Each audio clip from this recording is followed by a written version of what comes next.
योगी जी पे कार्रवाई होनी चाहिए कानूनी। आपने एक सांस में हिंदू मुस्लिम भी कर दिया और देश के उन नौजवानों जो गर्मी में, तपती हुई गर्मी और हाथ कपाती हुई सर्दी में वहां खड़े हैं, देश की सीमा की रक्षा कर रहे हैं, उसको भी आपने कटघरे में ला दिया साहब। बातचीत करते हैं। सर, सबसे पहले आपका स्वागत है DS4 न्यूज़ में। सर, थोड़ा सा पुराने मुद्दे पे जाना चाहूँगा, उसके बाद मैं इस मुद्दे पे आऊँगा। पुराना मुद्दा ये था कि कुछ दिन पहले ही योगी आदित्यनाथ जी का एक बयान जो है काफ़ी वायरल हो रहा था कि सन 2017 से पहले जो अनाज थे वो चट कर जाते थे और अनाज जो है मतलब दूसरे राज्यों में चला जाता था, लेकिन 17 के बाद जब लोगों को अनाज मिलने लगा है, तो सबसे पहले सर आप इस बयान को कैसे देखते हैं? देखिए, गिरते तो बहुतों को देखा गया है। एक शेर है कि उठते उसे देखा है जो गिरते हैं शजर से, शजर कहते हैं पेड़ को, उठते उसे देखा है जो गिरते हैं शजर से, पर वह नहीं उठते जो गिरते हैं नज़र से। इस वक्त योगी आदित्यनाथ जी के जितने भी शब्द हैं वो नज़रों से गिरने वाले शब्द हो रहे हैं। मतलब हद तो ये है कि अब खाने पीने, हगने मूतने, मतलब चलने फिरने को भी हिंदू मुसलमान कर देंगे आप। अब तक तो आप नौकरियों में, स्कूलों में, कॉलेजों में, यूनिवर्सिटियों में आपने AMU के नाम पर आपको आपत्ति, आपको शेरवानी पर आपत्ति, टोपी पर आपत्ति, यहाँ तक तो बातें समझ में आ रही थी। आपने क्या कहते हैं, रामपुर के जौहर यूनिवर्सिटी को तोड़वा दिया, गेटें तोड़वा दी, यूनिवर्सिटी को बंद करवाने का प्लान बना लिया। वो सब तो मैंने एक बात समझ में आ रही थी, द्वेष गिरना या प्रतिद्वंदियों को पटकने का। पॉलिटिकल जो प्रतिद्वंदी है, राजनीतिक प्रतिद्वंदी, आजम खान अपने सत्ता में जब थे तो उन्होंने जो कुछ किया था वो ठीक है। अब आप खाने पीने पर आ रहे हैं कि राशन नहीं मिलता था, राशन कार्ड। मैं अब एक बात बताता हूँ, बचपन में हम लोग स्कूल में जब पढ़ा करते थे प्राथमिक विद्यालय में, तो एक कट्टे में पाउडर आता था। तब हम लोग समझते नहीं थे, दूध का पाउडर बांटा जाता था पौष्टिक आहार के नाम पर, जब देश की प्रधानमंत्री स्वर्गीय इंदिरा गांधी हुआ करती थी। तो शुरू से पोषण के नाम पर, लोगों के भरण पोषण के नाम पर, एक बात आपको बताऊं, खाद्य, राष्ट्रीय खाद्य सुरक्षा कानून, गारंटी, खाद्य गारंटी सुरक्षा कानून, ये कांग्रेस के UPA सरकार ने लाया था। कहा जाता था सोनिया गांधी का ड्रीम प्रोजेक्ट है, मतलब अंतिम पायदान पे खड़ा व्यक्ति भी भूखा न रहे, इसके लिए एक कानून बनाया गया केंद्र में। कब बनाया गया? योगी जी आए थे क्या उस समय? योगी जी का नाम भी था क्या? तब तो योगी जी संसद भवन में रोने वाले थे, रो रहे थे कि हमें मारा जा रहा, सताया जा रहा, पता नहीं क्या क्या मुद्दा था वो रोने वाला जो वीडियो। तो खाने का इंतजाम था। सबसे ज्यादा जो लाभ मिलता था सीधे तौर पर वो BPL परिवार को, उनका कार्ड बनता था, कार्ड का कलर होता था, लाल पीला हरा कार्ड होता था, सफ़ेद कार्ड होता था साहब। और कार्ड धारकों की सूची आज भी आप चाहेंगे तो वेबसाइट पर उपलब्ध है।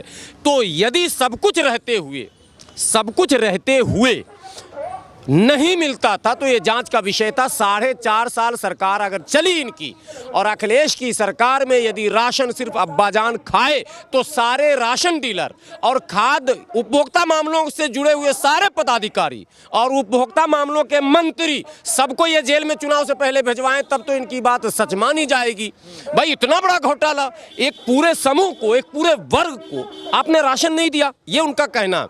धर्म से जोड़ रहे हैं आप कि राशन सब खा गया, 2017 से पहले ये सब मुसलमान को मिलता था, हिंदू को मिलता नहीं था। अब सवाल यहाँ पे ये है सरवर जी कि क्या ये चुनावी एजेंडा बनाया जा रहा है या फिर किसी और तरीके? देखो मैं बता रहा हूँ, 20% मुसलमानों की उत्तर प्रदेश में आबादी है, 80% हिंदुओं की है।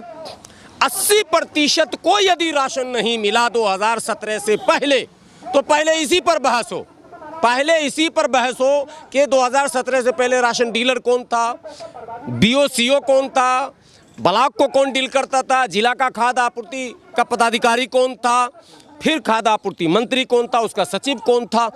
ये 80% का राशन, उन्होंने भाषण में कहा बांग्लादेश, याद है आपको भाषण, बांग्लादेश चला जाता था, पाकिस्तान भी चला जाता था।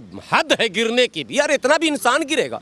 मैंने उत्तर प्रदेश का पंजाब वाला बोले कि पाकिस्तान चला जाता तो समझ में आए कि उठा के फेंक देगा कहीं पर बॉर्डर पे जाके। मतलब इतना ज़्यादा सिक्योरिटी फोर्स, मतलब कुछ नहीं, बांग्लादेश के बॉर्डर पर BSF खड़ी है, वो राशन पहुंचा रही है। योगी जी पे कार्रवाई होनी चाहिए कानूनी। आपने एक सांस में हिंदू मुस्लिम भी कर दिया और देश के उन नौजवानों जो गर्मी में तपती हुई गर्मी और हाथ कपाती हुई सर्दी में वहाँ खड़े हैं, देश की सीमा की रक्षा कर रहे हैं, उसको भी आपने कटघरे में ला दिया। साहब आप क्या कह रहे हैं? बांग्लादेश और पाकिस्तान राशन जाता था, यानी गरीबों के लिए केंद्र से चलने वाला राशन 2017 से पहले सिर्फ अब्बा जान को मिलता था, मतलब मुसलमान को मिलता था। बीपीएल में बाकी हिंदुओं को नहीं मिलता था। यहाँ तक बात अगर बोल के रुक जाते, फिर कहते नहीं वो पाकिस्तान और बांग्लादेश चला जाता था। कितने लोगों को समेट लिया, आप समझ रहे हैं बात को? देशद्रोही बयान है ये। और ये पोलराइज करना मतलब क्या, कैसे पोलराइज आप करते हैं? तो आप अब ये अब्बा जान, भाई जान, चचा जान, नाना जान करके पूरे चुनाव में जो मुख्य मुद्दा है, सरकार शुरू से गलती कर रही है। हम लोग कांग्रेस को भी कभी हम लोग लाइक नहीं करते हैं। बात समझिए, अगर शिक्षा पर खर्च कर लिया गया होता, बजट बढ़ा दिया गया होता पहले से ही, तो आज इतनी हल्की बातों पर ताली बजाने वाले लोग नहीं मिलते। देश अगर हमारा साक्षर पूर्ण रूप से होता, 100% एजुकेटेड लोग होते, अच्छी अच्छी यूनिवर्सिटियां होती, वर्ल्ड क्लास पर जब आप आ जाए, भारत का कोई यूनिवर्सिटी नहीं आ रहा, एक भी यूनिवर्सिटी लाइन में नहीं है। जब आप टॉप 10 लें वर्ल्ड का, भारत कहीं नहीं है। तो आपका ये है ना, अस्पताल में आपका कहीं है, वर्ल्ड लेवल की बात कर रहा हूँ, नहीं है। तो पिछली सरकारों से लेकर मौजूदा सरकारों ने भी जो पॉलिसियां बनाई हैं वो आम जनों को ताली बजाने वाला रख दिया। इनको तो अभी 7 साल का ही समय मिला है, तो अभी और 7 साल में कहा गया था, हम लोगों को भी लगता था कि एक नई सरकार आई है, सारे समीकरण को ध्वस्त करके आई है, पूर्ण बहुमत में आई है, कुछ आचूल क्या बोलते हैं, अमूल चूल परिवर्तन होगा। लेकिन परिवर्तन की अब आस नहीं की जा सकती है। स्थितियां ये बता रही हैं कि वो फिर वही जो रास्ता बनाया गया था, जो बीच खेत में गाड़ी नहीं निकाला जाता, उसी पर परंपरागत जो नारे हैं, जिससे मुक्ति की लड़ाई हम लोग लड़ रहे थे कि जात धर्म क्षेत्र भाषा से ऊपर उठ जाइए और देश को विकसित राष्ट्रों की सूची में लाइए। लग नहीं रहा कि कोई राजनेता इसके प्रति बहुत ज़्यादा रुचि ले रहा है। और भारतीय जनता पार्टी, जिससे देश के लोगों ने उम्मीद की थी, वो तो और ज़्यादा निराश कर दी। भारतीय जनता पार्टी ने तो हद की सारी सीमाएं पार कर दी हैं।